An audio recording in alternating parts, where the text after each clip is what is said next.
Alright guys, it's gonna be another short video. Welcome back, thanks for stopping by. So today we finished boxing out the units, which took about the first 3 hours of the day, I think, and then I was gonna start drilling.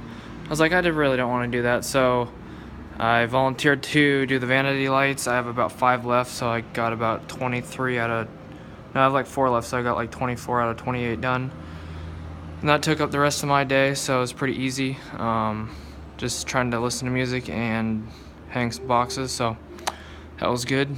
My Spotify trial ended, so I have to sign up for another trial, so I don't have to listen to ads and worry about getting connectivity to listen to music, so I can listen offline and all that good stuff. So anyways, thanks for stopping by. That's basically it. So just locking up, gonna check the Connex box outside. This is gonna be our electrical room or whatever. So there's all the pipes for the service feeders that go into the building.